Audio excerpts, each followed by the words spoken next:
We move on to discuss Arsenal. Arsenal's been getting criticism with a lot of supporters from other teams regarding their, little bit pragmatic style of play that we've seen from them in certain times this season. And then they're getting criticism as well from, John Stones and some reports coming out that Premier League teams have complained about Arsenal's dark arts or whatever. So, first of all, I'm going to address the dark arts one because I just think that one is a little bit ridiculous and I think I can tackle that one really quickly.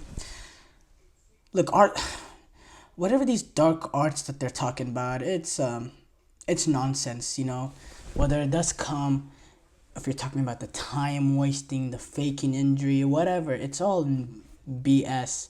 These little things that they're doing, that Arsenal may be doing, that every other team does as well, to try to gain a competitive advantage any way you know how. Look, this is competition, this is sports, and it happens everywhere.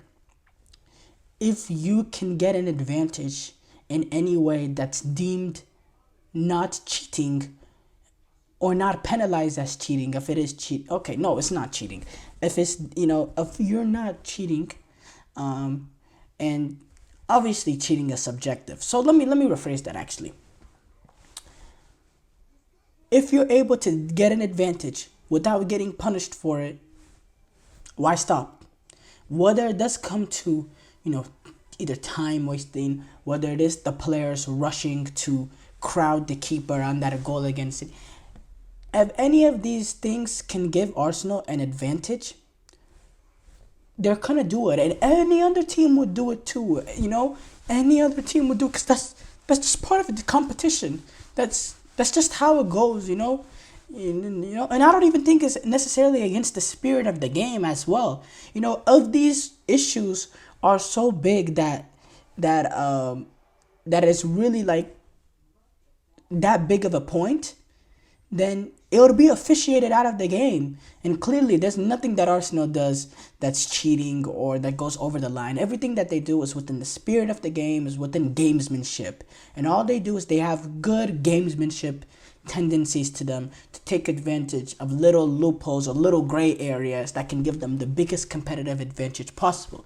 And for me, that's that's very vital. And honestly, that's what we saw from teams in the past as well. They had these gamesmanship to them, gamesmanship know-how to them. So look, for me, the dark arts thing is a little nonsense and BS, and the fact that other Premier League teams are, have been complaining to PGMOL or whatever. Like, if that's the case, that's a joke, and that's quite honestly, that's really sad. That's what it is. It's really, really sad because, oh yeah, they can't, we can't do it as good as them, so why don't we stop them from doing it? I hate that. But going back to their style of play, this is also a place that I'm going to be but I'm going to defend Arsenal. But me, generally, as a football fan, I've never been a fan that, that hates defensive football, that hates pragmatism. I don't even think that's a word, but hates the nature of being pragmatic, that hates the way of defensive football and all that. I respect defensive football. I can watch, Atletico Madrid play and appreciate the beauty of their style of play. Yeah, it's a little bit dull. Yeah, you could say it's hard to watch, which again, that is subjective. But that's something for me. I'm not, that's not something I'm critical over of managers or teams having a pragmatic way, because whatever gets you the result at the end of the day.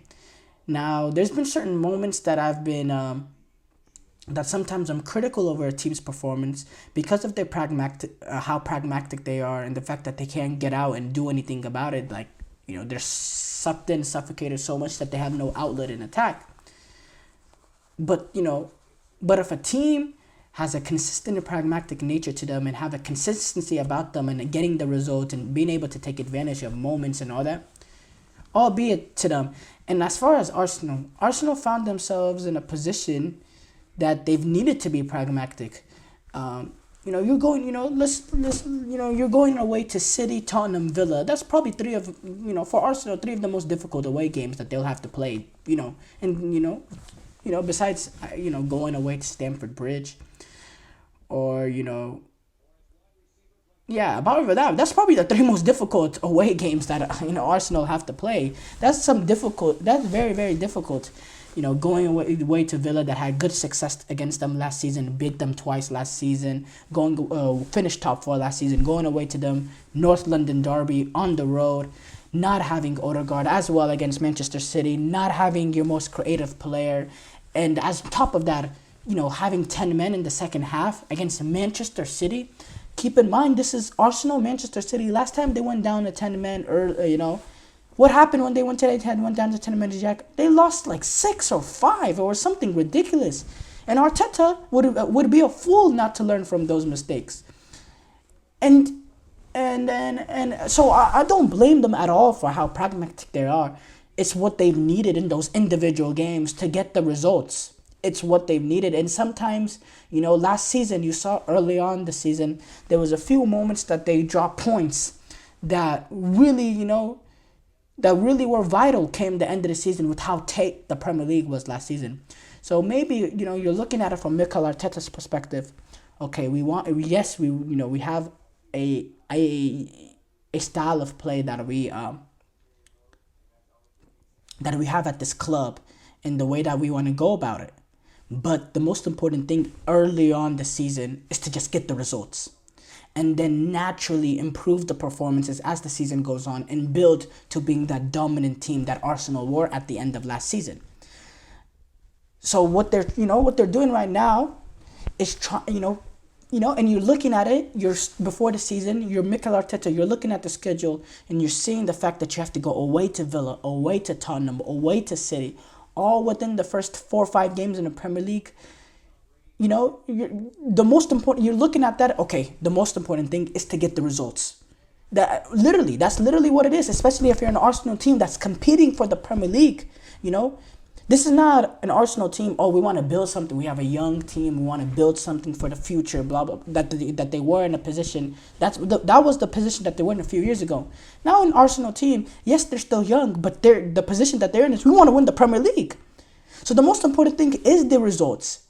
And if you can build that consistency throughout the season where you're improving, and then you become the juggernaut that you are, you can look back, you want to make sure that when you're looking back into the season, you don't have any regrets over drop points. So that's what Mikel Arteta, I think that's what's going on in his mind. And then on top of that, you lose Mikel Merino, a midfielder that you brought in to, help stabilize that midfield. You lose Martin Odegaard, that's the big one, to that ankle injury. And this is an Arsenal team, if we have to be 100% honest, this is an Arsenal team that's lacking creativity without Martin Odegaard. You don't get any creativity from Bukayo Saka, in my opinion. He's not a creative player. You get no creativity from Gabriel Martinelli. You're dropping Havertz to play in midfield, or you're bringing in Trossard to make up for Odegaard. But those are not players that are going to make those cute and clever, balls in behind, those tidy plays. They're not those kind of midfield players. That's not their nature to them. So you lack that creativity, And your fullbacks, you're playing Calafiori, who scored a great goal, and then Julian Timber, which, yes, they can, they can join an attack and they'll be an outlet and, they'll overlap and all that. But they're not the most creative fullbacks. It's not exactly Trent Alexander-Arnold and Andy Robertson. You don't have that as well. So you lack that creativity without Martin Odegaard. This is an Arsenal team as well. They've scored 3 goals since Odegaard has been out. 2 of them have been set pieces and 1 has been a wonder goal. This is a team that hasn't been able to create much clear-cut opportunities since Odegaard's been out. So obviously, knowing you're not going to be able to create the opportunities you did in the back without Odegaard, you're going to naturally, you're going to want to play a little bit more defensive. You're going to want to make sure you don't concede any goals, any opportunities, and then rely on individual moments of magic like you saw from Calafiori or set pieces. You see what Arsenal are doing against City. This is set pieces that they practice, the way that they're crowding the keeper and they're essentially drawing up a play for Gabriel. They're literally essentially drawing all the players go and crowd the keeper, and Gabriel Magalhaes is the only one making that run into the 6-yard box with momentum to get his head on it. And they tried to do that a few minutes earlier on an earlier corner kick, and Gabriel just couldn't get a proper contact, or that would have been a goal early on. So they're using, they're taking advantage of set pieces, they're taking advantage of individual moments, and I see no problem with that, because the most important thing for Arsenal now is to get results. That's the most important thing, and you build yourself into a juggernaut team that, because you don't want to find yourself near the end of the season looking back with regret. You don't want to find yourself in that position, and Arsenal found themselves in that position last season, because in 2024, in that second half, they only lost one game to Aston Villa. Only one game, and they lost the league title. You shouldn't have to have a whole, second part of the season undefeated to win the league. But that's just what Manchester City are. So, yeah, that's my defense of Arsenal.